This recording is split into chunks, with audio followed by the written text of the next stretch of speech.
నమస్తే, welcome to one TV news. ముందుగా బులెటిన్లో హెడ్లైన్ చూద్దాం.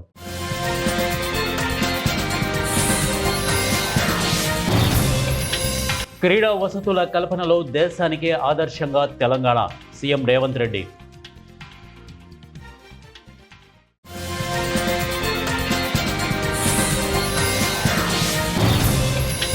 ఆయనను జైలుకు పంపుతాం, అసోం సీఎం పై రాహుల్ ధ్వజం.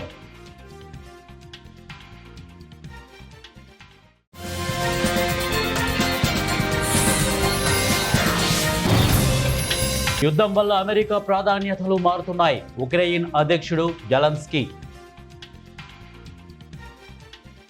బులెటిన్లో డీటెయిల్ చూద్దాం. హైదరాబాద్లోని గచ్చిబౌలి వేదికగా జరిగిన all India police football championship ముగింపు వేడుకల్లో ముఖ్యమంత్రి రేవంత్ రెడ్డి పాల్గొన్నారు. కేవలం అతిథిగా ప్రసంగించడమే కాకుండా మైదానంలో క్రీడాకారులతో కలిసి కాసేపు ఫుట్బాల్ ఆడి అందరినీ ఉత్సాహపరిచారు. జాతీయ స్థాయి పోటీలు హైదరాబాద్లో నిర్వహించడం పట్ల ఆయన హర్షం వ్యక్తం చేశారు. ఈ సందర్భంగా సీఎం రేవంత్ రెడ్డి మాట్లాడుతూ, ఈ టోర్నీకి బిఎన్ మల్లిక్ పేరు పెట్టడం ఎంతో సంతోషంగా ఉంది. దేశానికి పోలీసు స్పైగా మల్లిక్ అందించిన సేవలు వెలకట్టలేనివి. ఒకప్పుడు ఫుట్బాల్ క్రీడకు హైదరాబాద్ కేంద్రంగా ఉండేది. ఇక్కడి నుంచి ఎంతో మంది క్రీడాకారులు దేశానికి ప్రాతినిధ్యం వహించారు. దేశంలో యువతకు సరైన క్రీడా వసతులు లేవు. ఒలింపిక్స్ పథకాల గెలుపులో మనకంటే చాలా చిన్న దేశాలు ముందున్నాయి. 140 కోట్ల మంది జనాభా ఉన్న మనం ఒలింపిక్స్లో ఒక్క గోల్డ్ మెడల్ సాధించలేకపోవడం బాధాకరం. ఇటీవల క్రీడా సదుపాయాల కల్పనపై అధ్యయనానికి దక్షిణ కొరియాలో పర్యటించాం. హైదరాబాద్లో అంతర్జాతీయ ప్రమాణాలతో స్పోర్ట్స్ వర్సిటీ ఏర్పాటు చేస్తున్నాం. వివిధ క్రీడల్లో ప్రముఖులను స్పోర్ట్స్ వర్సిటీలో భాగస్వాములను చేశాము అని వారు తెలియజేశారు. అసోం ముఖ్యమంత్రి హిమంత బిశ్వా శర్మపై కాంగ్రెస్ సీనియర్ నేత రాహుల్ గాంధీ తీవ్ర ఆరోపణలు చేశారు. ఆయన అత్యంత అవినీతిపరుడని, విద్వేషాలు వ్యాప్తి చేస్తున్న ముఖ్యమంత్రి అని ఆరోపించారు. తమ పార్టీ బబర్ షేర్లు ఆయనను జైలుకు పంపుతారనే విషయం సీఎంకు తెలుసునని పేర్కొన్నారు. అసోంలోని విశ్వనాథ్లో ఆదివారం నాడు జరిగిన ఎన్నికల ర్యాలీలో రాహుల్ మాట్లాడుతూ, తమ పార్టీ అసోంలోని 6 కమ్యూనిటీలకు ఎస్సీ ఎస్టీ హోదా కల్పిస్తోందని హామీ ఇచ్చారు. మేము చాలా స్పష్టంగా చెబుతున్నారు, అస్సాంలోని 6 కమ్యూనిటీలకు ఎస్సీ ఎస్టీ హోదా ఇస్తామని మేనిఫెస్టోలో చెప్పాం. టీ కార్మికులకు రోజుకు 450 రూపాయలు వేతనం ఇస్తాము. కాంగ్రెస్కు అధికారం ఇస్తే తక్కువ సమయంలోనే అనేక సంక్షేమ పథకాలు అమలు చేస్తాము. 6 ప్రధాన నిర్ణయాలు అమలు చేస్తాము. ప్రతి మహిళకు ఎలాంటి షరతులు లేకుండా వారి అకౌంట్లోకి నెలవారీ ఆర్థిక సహాయం జమ చేస్తాం. వ్యాపారం చేసుకోవాలనుకుంటే 50,000 రూపాయలు ఇస్తాము. అధికారంలోకి వచ్చిన 100 రోజుల్లోనే జుబిన్ గార్గ్ కేసులో నిందితులపై చర్యలు తీసుకుంటాము అని రాహుల్ చెప్పారు. పశ్చిమాసియాలో యుద్ధం వల్ల అమెరికా ప్రాధాన్యతలు మారుతున్నాయని ఉక్రెయిన్ అధ్యక్షుడు వ్లాదిమిర్ జెలెన్స్కీ ఆందోళన వ్యక్తం చేశారు. ఇన్నాళ్ళు తమకు అమెరికా నుంచి అందిన సైనిక ఆయుధ సరఫరాను ఆ యుద్ధం కారణంగా తగ్గించి వాటిని ఇజ్రాయెల్కు మళ్లిస్తున్నారని వ్యాఖ్యానించారు.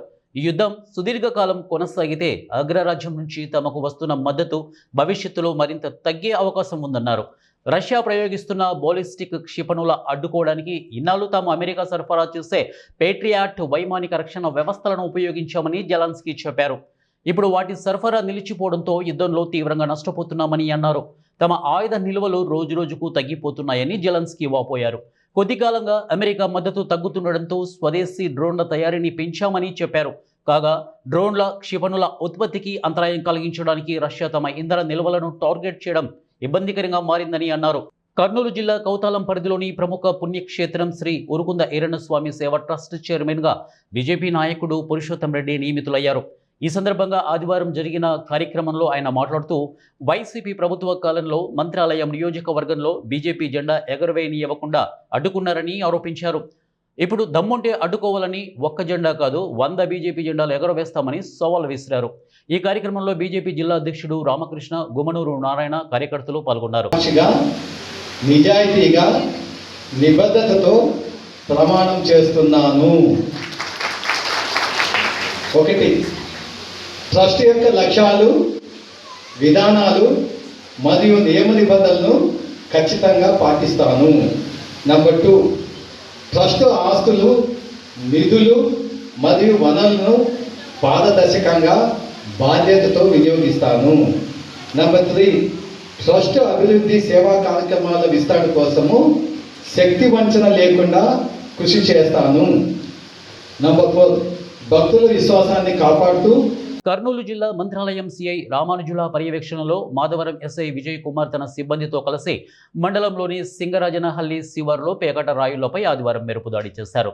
ఈ దాడుల్లో 10 మందిని పట్టుకోగా వారి వద్ద నుంచి 1.41 లక్షల నగదు 6 ద్విచక్ర వాహనాలను స్వాధీనం చేసుకున్నారు. కేసు నమోదు చేసి అరెస్టు చేశామని తెలియజేశారు.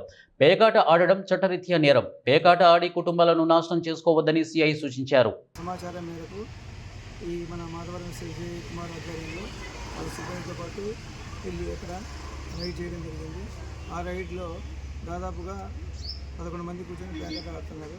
అందులో వాళ్ళ సిబ్బంది సహాయంతో 10 మందిని పట్టుకొని వారి వద్ద నుంచి ఈ 6 మోటార్ సైకిళ్లను 1,40,000 క్యాష్ను తర్వాత 52 పేక ముక్కలను కూడా సీజ్ చేయడం జరిగింది. వీళ్ళందరూ కూడా ఈ పేకాటను అందరు బాగా ఆడుతూ జూదం లాభాపేక్షతో పేకాట ఆడుతూ డబ్బును పనంగా పెట్టి ఆడడం వల్ల నేరం అని చెప్పేసి కర్నూలు జిల్లా కౌతాల మండలంలోని హాల్వి గ్రామంలో వెలసిన మహంతేశ్వర స్వామి జాతర రథోత్సవ కార్యక్రమం ఆదివారం అంగరంగ వైభవంగా నిర్వహించారు. ఉదయం స్వామివారికి రుద్రాభిషేకం అలంకరణ చేశారు. అనంతరం హాల్వి గ్రామం నుంచి పురవీధులలో ఒక మహంతేశ్వర స్వామి చిత్రపటాన్ని ఊరేగింపుగా తీసుకొచ్చారు.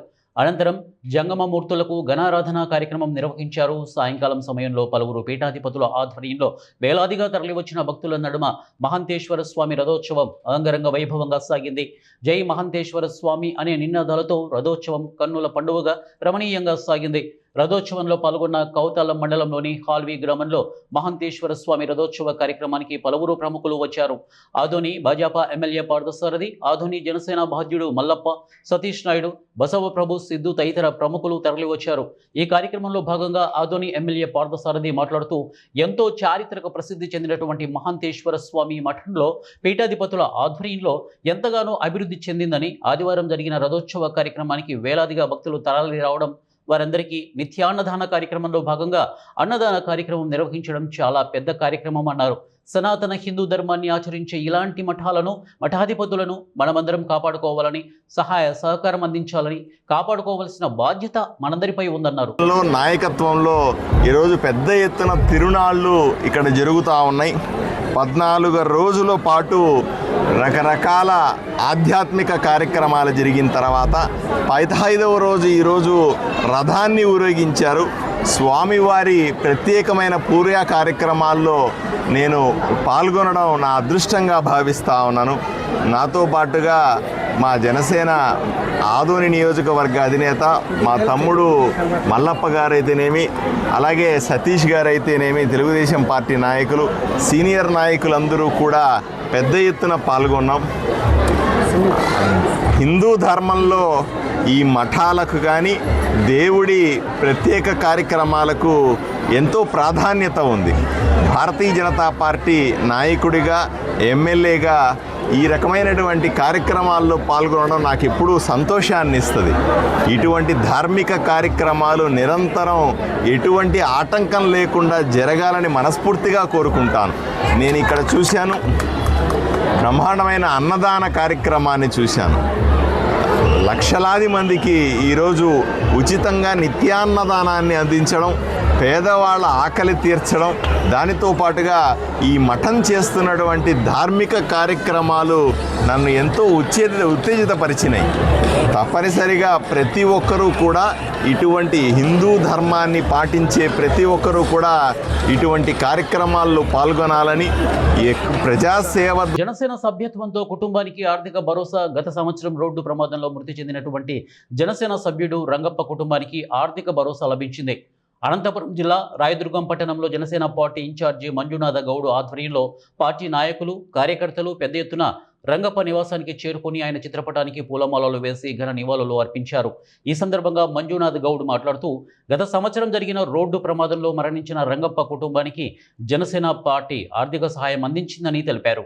రంగప్ప జనసేన పార్టీ సభ్యుడు కావడంతో ఆయన కుటుంబానికి జనసేన అధినేత పవన్ కళ్యాణ్ 5 లక్షల చెక్కును జనసేన పార్టీ కేంద్ర కార్యాలయంలో అందజేసినట్లు వెల్లడించారు.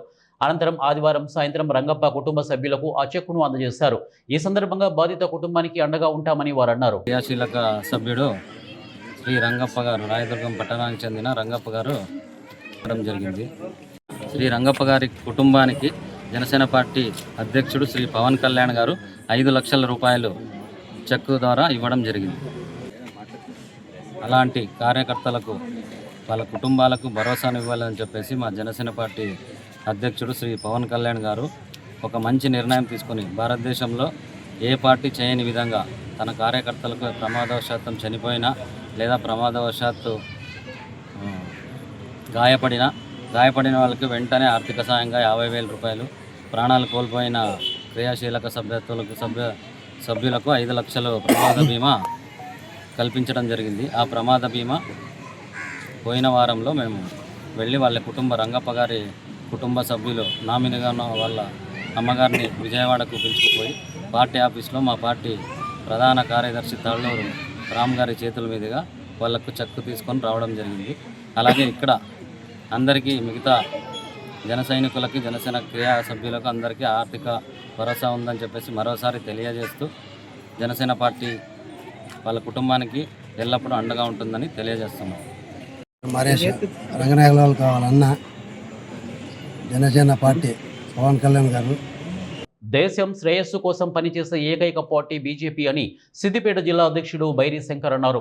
బీజేపీ ఆవిర్భావ దినోత్సవం సందర్భంగా ఆదివారం తూఫ్రాన్లో ఆయన మాట్లాడుతూ ప్రపంచంలోనే అత్యధికంగా క్రియాశీలక కార్యకర్తలు కలిగిన ఏకైక పార్టీ బీజేపీ అని అన్నారు. బీజేపీ ఆధ్వర్యంలో దేశం ప్రపంచ దేశాలకు ఆదర్శంగా నిలుస్తోందని వారన్నారు. ఈ సందర్భంగా శ్రేణులకు ఆవిర్భావ శుభాకాంక్షలు తెలియజేశారు. లిస్టును చూసి ఎక్కడ దొంగోట్లు కానీ ఎక్కడ చనిపోయిన వారి కానీ అక్రమంగా ఉండకుండా చూసుకోవాల్సిన బాధ్యత బూత్ అధ్యక్షులది ఉంది. అలాగే భారతీయ జనతా పార్టీ దేశవ్యాప్తంగా ఈరోజు ప్రశిక్షణ కార్యక్రమాలు నిర్వహిస్తారు. అంటే పార్టీ కార్యకర్తలకు బూత్ స్థాయి నుంచి శిక్షణ తరగతులను పెట్టి 24 గంటలు వీరికి ప్రశిక్షణ పేరు మీద 7 కాలాంశాలతోటి ఈ శిక్షణ తరగతులు స్టార్ట్ అవుతుంది. అసలు పార్టీ అంటే ఎట్లా, భారతీయ జనతా పార్టీ సిద్ధాంతం ఏంటి, విలువలతో కూడిన రాజకీయాలు ఎలా చేయాలి, ఒక కార్యకర్త, క్రియాశీల కార్యకర్త ఎట్లా లీడర్గా ఎదగాలి, ఎట్లా ప్రజలకు సేవ చేయాలి, ఎట్లా ఈ దేశాన్ని కాపాడుకోవాలి, ఎట్లా ఈ ధర్మాన్ని కాపాడుకోవాలి, సనాతన ధర్మాన్ని కాపాడాలనే ఉద్దేశంతో ఒక 7 అంశాలతోటి భారతీయ జనతా పార్టీ కార్యకర్తలకు మనం శిక్షణా తరగతులు పెట్టబోతా ఉన్నాం. రేపు 7వ తరగతి వారు తెలియజేశారు. దయచేసి ఈ అన్ని సూచనలు కూడా పాటించి మరి పార్టీ అభివృద్ధికి కృషి చేస్తూ మరి రేపు రాబోయేటటువంటి ఎంపీటీసీ, జెడ్పీటీసీ ఎన్నికల్లో మరి మొన్ననే మనం తూప్రాన్ మున్సిపాల్లో చూసినట్టయితే మరి ప్రభుత్వంలో ఉన్నటువంటి పార్టీకి ఎన్నైతే సీట్లు వచ్చినాయో దాదాపు మనం కూడా అన్ని సీట్లతో 3 సీట్లతో మనం 3 కౌన్సిలర్లు గెలుచుకోవడం జరిగింది. ఇదే పంతాను మరి స్థానిక ఎన్నికల్లో కూడా ముందుకెళ్లాలని నేను ఈ ఉమ్మడి తూప్రాన్ మండలం, మనోరాబాద్, తూప్రాన్ టౌన్, మరి తూప్రాన్ మండలానికి సంబంధించిన గ్రామ శాఖ అధ్యక్షులకు, ప్రధాన కార్యదర్శులకు, మరి ఆ గ్రామంలో ఉన్నటువంటి పెద్ద నాయకులందరూ కూడా సీరియస్గా లాంచ్ చేసుకొని. భారత మాజీ ఉపరాష్ట్రపతి డాక్టర్ బాబు జగజీవన్ రామ్ 118వ జయంతి సందర్భంగా తిరువూరు ఫ్యాక్టరీ సెంటర్లోని ఆయన విగ్రహానికి వైసీపీ ఇన్ఛార్జి నల్లగట్ల స్వామిదాసు పూలమాలలు ఘనంగా నివాళులర్పించారు. అణగారిన వర్గాల కోసం బాబు జగజీవన్ రామ్ పోరాటం చేస్తారని నేతలు కొనియాడారు. భారత ఉప ప్రధానిగా బాబు జగజీవన్ రామ్ అందించినటువంటి సేవలు చాలా గొప్పవని ఆయన అభివర్ణించారు. నవ సమాజ స్థాపన కోసం కృషి చేసినటువంటి బాబు జగజీవన్ రామ్ స్ఫూర్తిని వైఎస్ఆర్సీపీ కొనసాగిస్తుందని పేర్కొన్నారు. ఈ కార్యక్రమంలో మాజీ జడ్పీ చైర్పర్సన్ ఎన్ సుధారాణి, జిల్లా పార్టీ ఉపాధ్యక్షులు వై రామచంద్రారెడ్డి, రాష్ట్ర జిల్లా నియోజకవర్గ పార్టీ నాయకులైనటువంటి మాజీ కౌన్సిలర్లు తంగిరాల వెంకటరెడ్డి, మోదుగు ప్రసాద్, ఏరువ ప్రకాష్ రెడ్డి, కాలసాని నాగేశ్వరరావు తదితరులు ఈ కార్యక్రమంలో పాల్గొన్నారు. అనేక చట్టాలు తీసుకొచ్చి వాళ్ళకి అనేక రకాల రక్షణలు కల్పించినటువంటి వ్యక్తిగా ఇప్పటికీ ఎప్పటికీ ఈ భారత జాతి ఉన్నంతకాలం జగజ్జీవన్ రామ్ గారిని గుర్తుపెట్టుకోక తప్పదు. అంబేద్కర్ గారితో కలిసి చేసినటువంటి కృషి కానీ, లేకుంటే కాంగ్రెస్ పార్టీలో స్వాతంత్ర సమరయోధులు, స్వాతంత్ర పోరాటంలో మహాత్మా గాంధీ గారి అడుగుజాడల్లో, నెహ్రూ గారి అడుగుజాడల్లో నడిచి ఆ రోజు స్వాతంత్ర పోరాటంలో ఆయన సలిపినటువంటి పోరాటం కానీ, ఇవన్నీ కూడా స్ఫూర్తి కావాలి. ఆయన సుదీర్ఘ రాజకీయ అనుభవంతో అనేక చట్టాల్లో ఆయన మరి యొక్క ఆహార భద్రత విషయంలో, మనం స్వయం సమృద్ధి సాధించే విషయంలో వ్యవసాయ శాఖ మంత్రిగా ఉన్నప్పుడు ఆయన చేసినటువంటి కృషి మనం గుర్తుంచుకోక తప్పదు.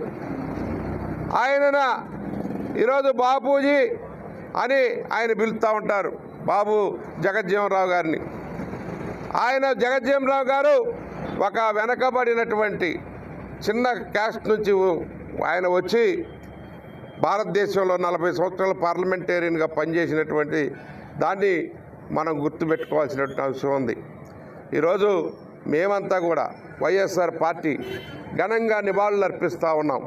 మా అధినేత జగన్మోహన్ రెడ్డి గారు ఈ యొక్క సంక్షేమ పేద బడుగు బలహీన వర్గాల సంక్షేమానికి ఇలాంటి మహానుభావులను ఆదర్శంగా తీసుకొని వారి యొక్క అడుగుదాడులో సంక్షేమ కార్యక్రమాలని, వాళ్ళ యొక్క పరిపాలన దక్షతలు, వాళ్ళు ఇచ్చినటువంటి రక్షణ, వాళ్ళు ఇచ్చినటువంటి చట్టాలని అమలు చేయటంలో మరి ఆయన 5 ఏళ్ళు ముఖ్యమంత్రిగా ఉన్నప్పుడు జగన్మోహన్ రెడ్డి గారు సంక్షేమానికి ప్రథమ పీట వేసి సంక్షేమ రంగంలో 2,75,000 కోట్లు డీబీటీ ద్వారా డైరెక్ట్ బెనిఫిట్ ట్రాన్స్ఫర్ ద్వారా పేద ప్రజానీకానికి అందించి వాళ్ళు చెప్పినటువంటి జగజ్జీవన్ రామ్ గారు లాంటి మహానుభావులు చెప్పినటువంటి, అంబేద్కర్ గారు చెప్పినటువంటి సూక్తులు ఆచరిస్తూ నాడు నేడు అని స్కూళ్ళు బాగు చేస్తూ ఆ స్కూళ్ళకి మరి ఇంగ్లీష్ మీడియం విద్యను తీసుకొచ్చి ఆ పేద బడుగు బలహీన వర్గాలు మంచి ఉన్నతమైనటువంటి నాణ్యమైన చదువు చదవాలని ఆ మహానుభావుల ఆశయాల్ని నెరవేర్చడం కోసం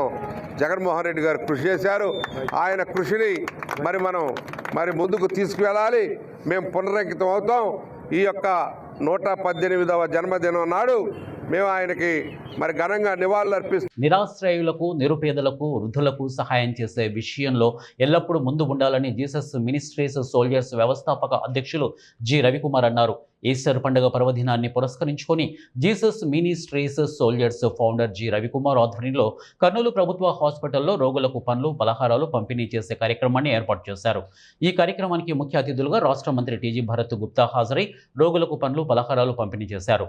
అనంతరం వారు మాట్లాడుతూ ఈస్టర్ పండుగను పురస్కరించుకొని రోగులకు పండ్లు పంపిణీ చేయడం హర్షించదగ్గ విషయమని వారన్నారు. ఇతరులకు సేవ చేయడంలో సంతృప్తికరంగా ఉంటుందని, ప్రతి ఒక్కరూ సేవా కార్యక్రమాలను అలవర్చుకోవాలని వారన్నారు. ప్రతి ఒక్కరూ సేవా కార్యక్రమాల్లో పాలు పంచుకోవాలని తెలిపారు. ఈ సందర్భంగా Jesus ministries soldiers founder G Ravikumar మాట్లాడుతూ ప్రతి సంవత్సరం క్రిస్మస్, ఈస్టర్ పండుగను పురస్కరించుకొని సేవా కార్యక్రమాలను చేయడంలో జీసస్ మినిస్ట్రీస్ సోల్జర్స్ సంస్థ ఎల్లప్పుడూ ముందుంటుందని తెలిపారు. సేవా కార్యక్రమాల ద్వారా మేము ఈ కార్యక్రమాలు చేస్తున్నాం. ఈ కార్యక్రమంలో ఫౌండర్ రవికుమార్ ఎంతో ముందుండి ఈ కార్యక్రమాలను నడిపిస్తుంటారు. అందులో సెక్రటరీగా ఆర్ ప్రసాద్ నేను మరియు మాస్టర్ జాషువా గారు కూడా ఈ కార్యక్రమాలకు సహకరిస్తూ ఉంటాము. ఈ కార్యక్రమాలు దిగ్విజయంగా కొనసాగుతూ ఇంకా ముందు అనేక సేవా కార్యక్రమాలు జరుగుతాము. మీ యొక్క సపోర్ట్ కావాల్సిందిగా మనం చేస్తూ సేవా కార్యక్రమం జరిగిస్తుంటాము. ఈరోజు దేవుడు తిరిగి లేచిన 3వ దినం తిరిగి లేచిన సందర్భంగా ఈరోజు జనరల్ హాస్పిటల్లో అనేక మంది రోగులకు దాదాపుగా 700 మంది, అంటే సిలువలో పలికిన 7 మాటలు మేము జ్ఞాపకం చేసుకొని 700 మందికి పేషెంట్స్కు మనము ఫ్రూట్స్, బ్రెడ్స్ డిస్ట్రిబ్యూషన్ కార్యక్రమం జరిగిస్తున్నాం. ఈ మా సంస్థ ద్వారా ప్రతి సంవత్సరం ఈ కార్యక్రమం జరుగుతూ ఉంటుంది. అందులోనే ఈ కార్యక్రమంలో మన ముఖ్య అతిథులు టీజీ భరత్ గుప్తా గారు, మనకు భారత శాఖ మంత్రి గారు వచ్చి ఉన్నారు.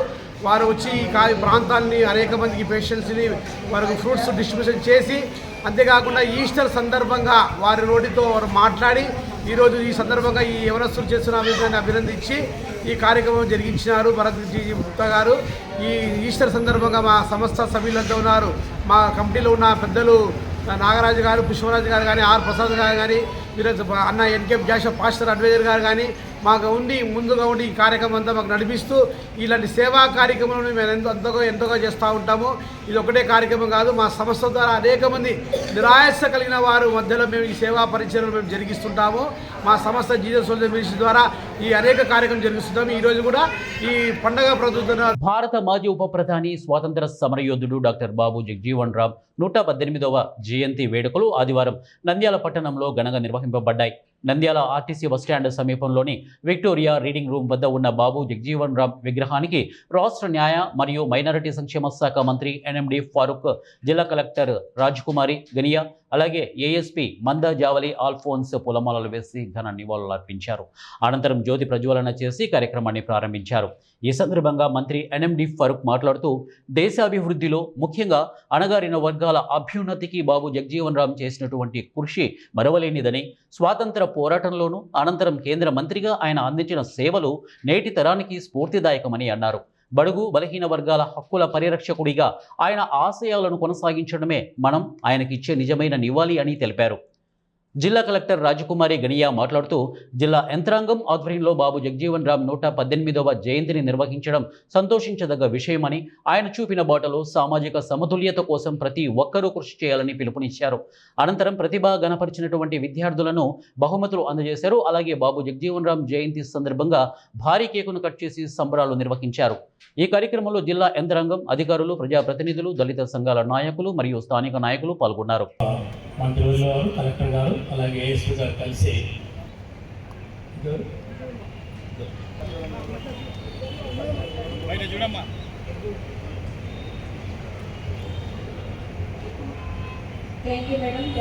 బులెటిన్ ముగించే ముందు హెడ్లైన్స్ మరొకసారి.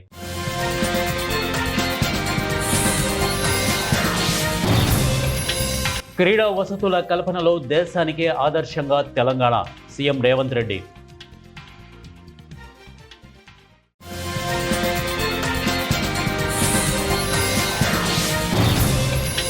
ఆయనను జైలుకు పంపుతాం, అసోం సీఎం పై రాహుల్ ధ్వజం.